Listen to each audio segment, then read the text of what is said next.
मैं आपको ले आया हूँ टैक्स इन्फॉर्मेशन cbic.gov.in। यहाँ पर बहुत इम्पोर्टेंट इंस्ट्रक्शन है। जैसे आपने थंबनेल में पढ़ लिया, इंस्ट्रक्शन है और scrutiny of return financial year 1920 onwards. अब स्क्रूटनी होगी यानी कि आपकी जीएसटी रिटर्न की जांच होगी। जो भी रिटर्न आपने फाइनेंशियल ईयर 1920 के लिए भरी है उनकी जांच होगी। ये हमारे पास जो इंस्ट्रक्शन है ये मैंने डाउनलोड भी कर रखी है। अब इम्पोर्टेंट बात यह है कि जीएसटी ऑफिसर देखेंगे क्या, तो चलिए बताते हैं। आप आए जीएसटी पोर्टल पर। आपको जीएसटी पोर्टल पर कौन कौन सी रिटर्न भरनी होती है आप अपने माइंड में लेके आइए। हमारे पास कौन कौन सी रिटर्न है जो हम भरते हैं। मेजरली हम भरते हैं GSTR 1 और साथ में ई-वे बिल बनाते हैं।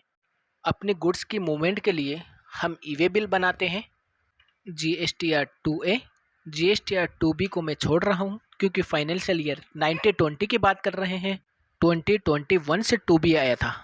अभी जो जांच होगी रिटर्न की वो GSTR 2A की होगी। एंड GSTR आपकी 3B, QRMP स्कीम के केस में भी GSTR क्वार्टरली 3B। अगर आप कंपोजिट टैक्स पेयर है तो CMP 08 और GSTR 4। And then annual return, अगर आप एनुअल रिटर्न भरते हो तो ये तो हो गई आपकी रिटर्न्स। एक आपको स्टेटमेंट पता होगा, TDS and TCS credit ratio.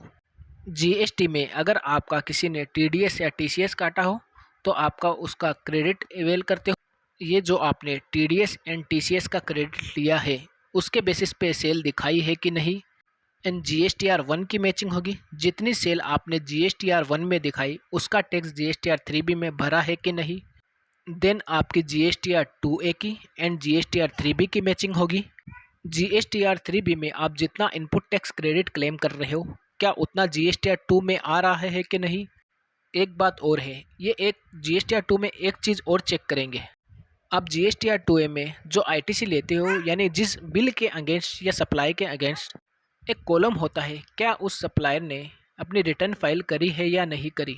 Instruction में लिखा है ऑफिसर की अगर GSTR 2A में ऐसा सप्लायर रिफ्लेक्ट हो रहा है जिसकी फ्रीक्वेंसी लिखी है कि उसने रिटर्न भरी नहीं है, पोर्टल पे जाके भी चेक कर सकते हो, तो आपने उसका ITC ले लिया है तो ऑफिसर उसकी भी जांच करेगा। और बहुत सारे पर्सन ने ये गलती कर रखी है कि क्योंकि सप्लायर कंप्लाइन है या नहीं बहुत कम पर्सन देखते हैं, पर ये सेक्शन 16 की कंडीशन है। अगर हम सेक्शन 16 की बात करें तो वो इनपुट टैक्स क्रेडिट लेने के लिए हमको कंडीशन बताता है। अभी तक 2019-20 में जो टाइम लिमिट थी, सितंबर GSTR 3B की जो लास्ट डेट है पिछले फाइनेंशियल ईयर का ITC क्लेम करने की, उस डेट के बाद अगर आपने ITC क्लेम करा होगा लास्ट फाइनेंशियल ईयर का तो आपके पास आएगा नोटिस। आप सभी को एक रूल याद होगा 42 एंड 43। ये किसका है रूल। आइए यहाँ पर टैक्स इन्फॉर्मेशन की वेबसाइट पर आइए। यहाँ पर रूल दिए हैं GST के सारे रूल 42 एंड 43। अगर आपको नहीं पता है तो पढ़िए यहाँ से। ये देखिए, ये रहा रूल 42 आपसे इनपुट और इनपुट सर्विस का ITC रिवर्स कराता है। अगर आपने पर्सनल यूज किया है या आपने एग्जाम्ड गुड को बेचा है टैक्सेबल गुड्स के साथ तो आपको इनका ITC रिवर्सल करना होता है। तो रूल 42 एंड 43 को देखा जाए ना तो बहुत ऐसे इनपुट टैक्स क्रेडिट बनते हैं जो आपको रिवर्सल करने होते हैं।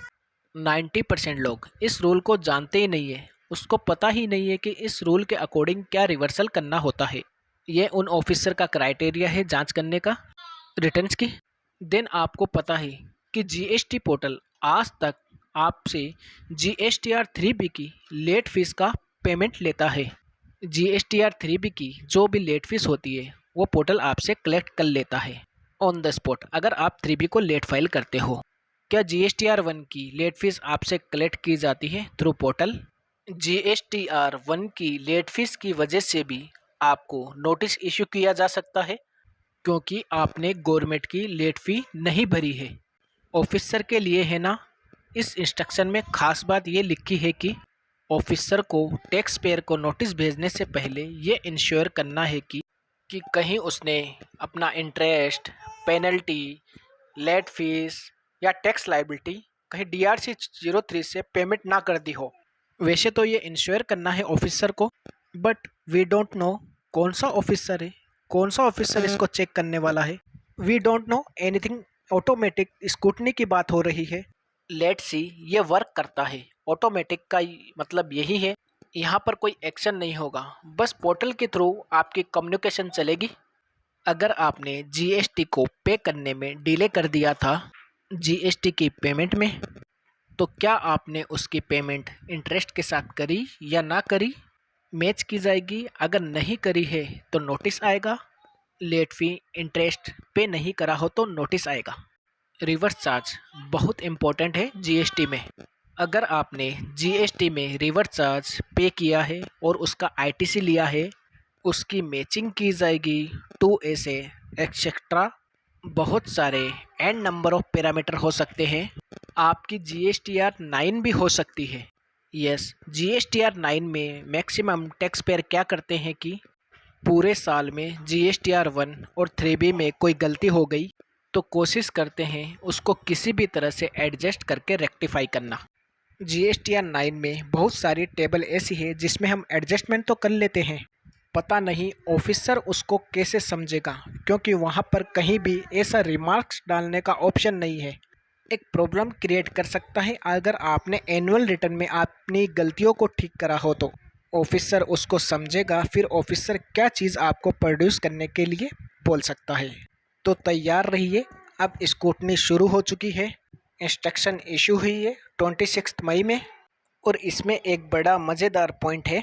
हर एक ऑफिसर को बोला है, ये तो इनका फ्लो है, पहले भेजा जाएगा फिर रिप्लाई मांगा जाएगा टैक्स पेयर से 11 में।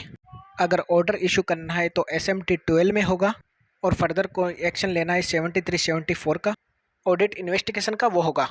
ये मज़ेदार चीज़ लिखी है कि प्रॉपर ऑफिसर को, हर एक प्रॉपर ऑफिसर को कंडक्ट करनी है scrutiny of return. Any two minimum कितने, रजिस्ट्रेशन के लिए मिनिमम 4 GST पर मंथ। तो यहाँ है ना, ऑफिसर को मिनिमम क्राइटेरिया दे दिया गया है। तो अब जल्दी जल्दी नोटिस आएंगे, बहुत ज़्यादा फ्रिक्वेंटली नोटिस आएंगे। मेरे हिसाब से कई जगह तो शुरू भी हो चुके हैं। तो आपके और आपके क्लाइंट को नोटिस आए तो कमेंट करके ज़रूर बताना। तो अब 2019-20 की जांच शुरू हो चुकी है। 2017-18 और 18-19 का तो चल रहा था। 19-20 की भी स्क्रूटनी असेसमेंट शुरू कर दी गई है। Be ready. तो सारे रिकन्सिलेशन कर लो। अगर आपने साथ में एनुअल रिटर्न पे कर लिए थे, चेक कर लो कहाँ रखा है सारा डाटा, प्रॉपर्ली चेक कर लो। आपके क्लाइंट्स की या आपकी खुद की है तो आपको करना है वो क्या करना है, रिकन्सिलेशन बने हो आपके, ताकि आप बिल्कुल आराम से प्रोड्यूस कर सको। ठीक है, आप रिकन्सिलेशन बना लो।